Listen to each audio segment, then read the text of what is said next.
Est-ce que l'Insta360 Sphere vaut le coup par rapport à ses concurrents sur le marché ou aux drones custom que tu as pu faire ou que j'ai pu faire? Et bien dans cette vidéo, je vais t'expliquer tout ça. Personnellement, j'ai pu tester, on va dire, quasiment une dizaine de drones qui sont capables de faire de la vidéo 360.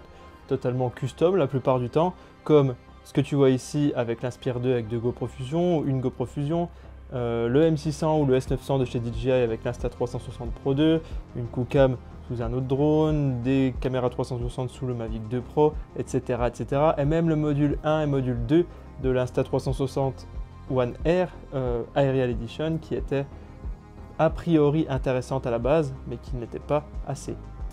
Pour cette vidéo, on va juste mettre le drone FPV de chez Beta FPV de côté pour la partie 360 aérienne et on va aussi mettre tous les systèmes câble cam que j'ai pu utiliser de côté. Bref, voici mon retour d'expérience détaillé. Si ton but est de devenir pro de la VR, tu es plutôt bien tombé sur cette chaîne. Et on attaque par ce premier chapitre et on va voir que la rapidité, c'est le point le plus crucial avec cette caméra pour faire des vidéos 360 aériennes. Les autres systèmes que j'ai pu utiliser qui étaient en mono caméra 360, c'est-à-dire une seule caméra, ou en duo caméra 360 avec une caméra au-dessus et une caméra en dessous, sont des systèmes en général qui sont plutôt gros parce qu'il faut pouvoir porter ce genre de caméra et surtout c'est des systèmes qui vont mettre du temps à être mis en place où il vous faudra un deuxième opérateur, etc., etc.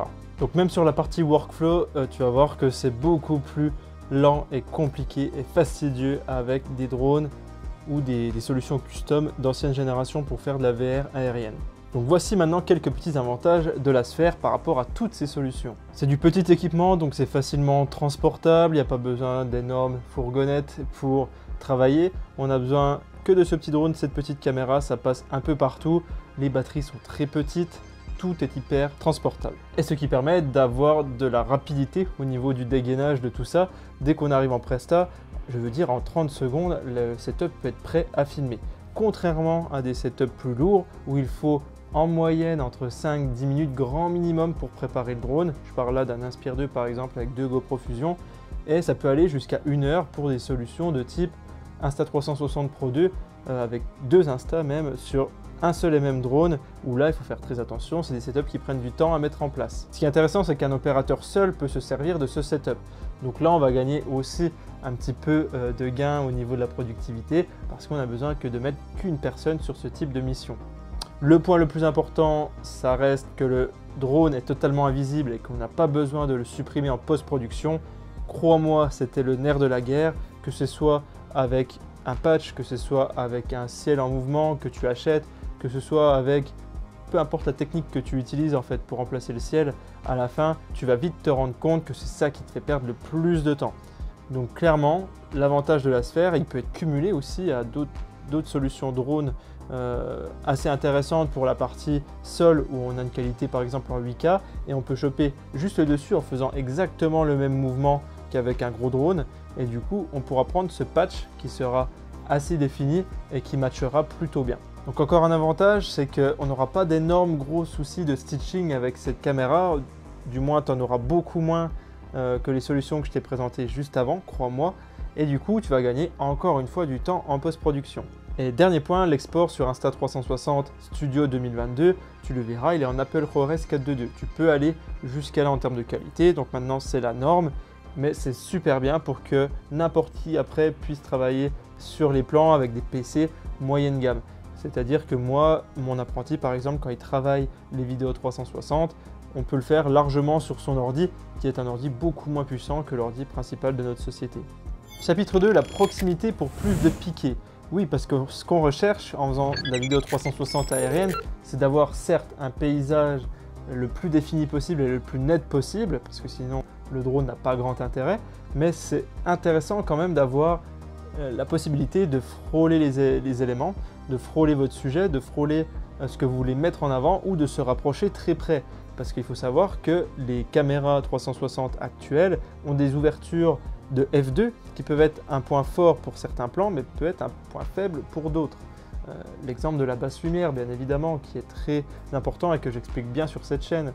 Ça peut être cool d'avoir des caméras avec des ouvertures f1.8, f2 en basse lumière mais par contre pour faire de l'aérien c'est un peu limite. C'est-à-dire qu'on aura les objets qui sont proches de la lentille jusqu'à 15 mètres qui seront à peu près nets et tout le reste, ça va être de la purée de poids. Que ce soit en mono caméra 360 ou en duo caméra 360, on ne peut pas s'approcher à moins de 15 mètres des éléments à l'heure actuelle, dépendant de ton système. Encore une fois, je ne parle pas de drone FPV ni de câble cam. C'était quasiment impossible.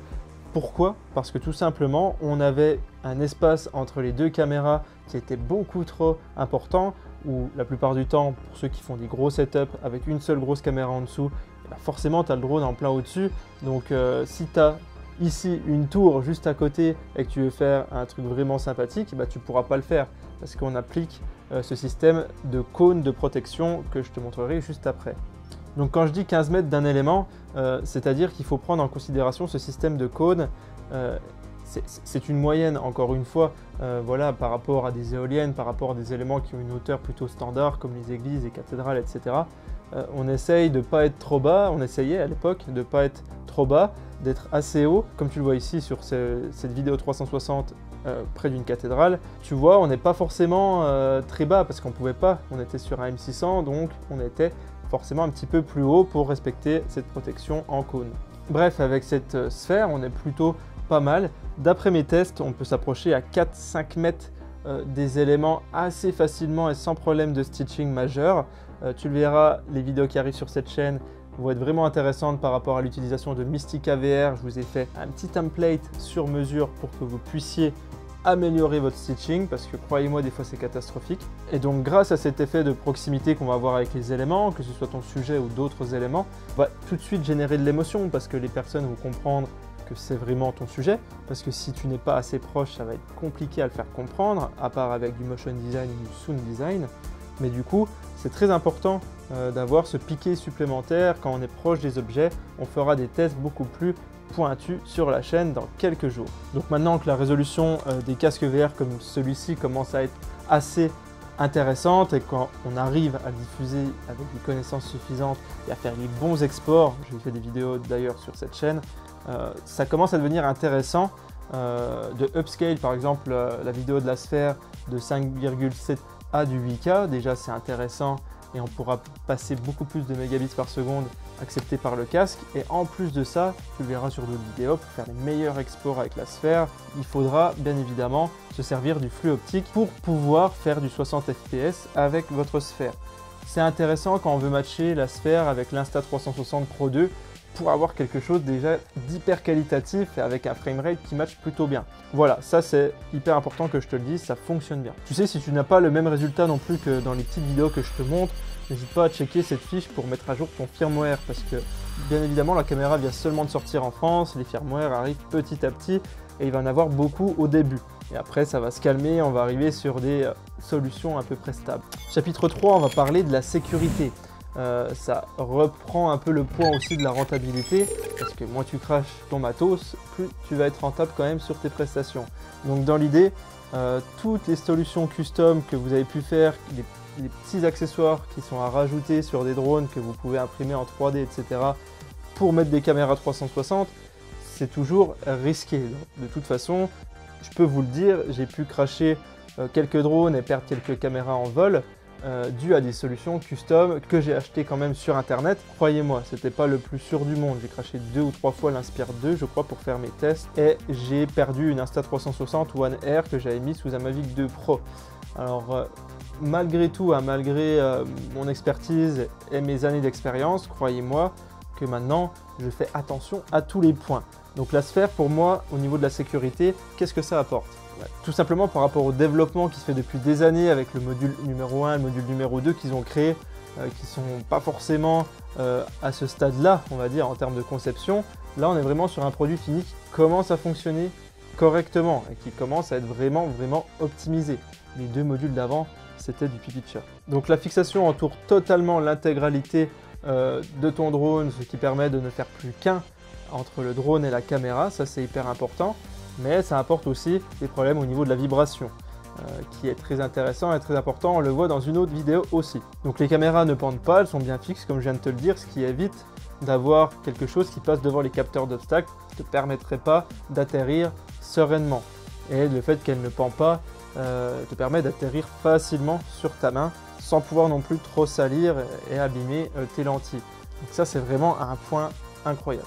Certains dans les commentaires vont me parler de la solution FPV de chez Pavo 360 qui est pour le moment la meilleure solution existante pour faire de l'aérien 360 jusqu'à une résolution de 5,7K en 30 fps et avec vraiment une zone très faible entre les deux lentilles. C'est cette caméra qu'il te faut si vraiment tu veux faire des choses encore plus près des éléments que tu veux filmer. Mais tu seras avec un drone FPV, et qui dit drone FPV dit forcément plus de risques qu'un drone intelligent. Tu vas me dire atterrir à la main, tu viens de me dire que c'est pas dangereux, mais je te le dis, ça reste dangereux, très dangereux, c'est la manipulation qui est la plus dangereuse au final, mais crois-moi que c'est moins dangereux que de faire atterrir un drone de 15 kg avec 8000 € de matos dessus. Et crois-moi que quand tu as une perche qui fait 2 mètres en dessous de ton drone et que tu dois voler à 1 mètre d'un arbre, je peux te dire qu'il y a aussi du risque pendant le vol. Donc pour moi, c'est quand même une des solutions qui restent les moins dangereuses sur le marché pour faire de l'aérien à 360. En conclusion, je ne dis pas que l'Insta360 Sphere est une révolution dans l'univers de la vidéo 360 aérienne. En revanche, sur la partie technique, je trouve que c'en est une. Sur la partie qualité de l'image, un peu moins, parce qu'on arrivait à faire mieux, entre grands guillemets.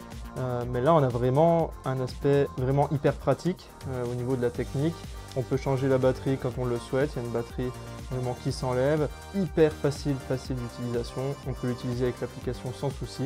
Donc bref, je dis juste que ça va vous faire gagner du temps, gagner de l'argent. Vous allez être plus serein pendant vos vols et surtout vous pourrez voler plus proche des éléments. En gros, tout ce que voudrait un client lambda. Ce qui veut dire que pour une qualité similaire à ce que vous faisiez avant, si vous faisiez un peu comme moi avec des drones custom, avec des caméras 360 dessus, vous pouvez peut-être garder vos prix pour le moment qui devaient être forcément plus hauts et du coup continuer de faire vos captations avec ce genre de caméra. Et vous allez voir que la rentabilité va être incroyable. Donc moi je vais la tester encore et encore, rester connecté sur la chaîne pour avoir toutes les informations. Je vous l'ai dit, je vais vous faire vraiment des templates sur mesure pour l'utiliser avec Mistika, vous donner les meilleures astuces pour faire des exports de qualité incroyable pour une utilisation dans un casque VR par exemple. Comme d'habitude, tu connais maintenant la chaîne, tu peux cliquer juste ici pour voir la vidéo qui va t'intéresser toi et rien que toi, ou juste en dessous si tu veux voir une vidéo, une des dernières vidéos qu'on vient de sortir. Vas-y, clique tout de suite ici pour poursuivre l'aventure.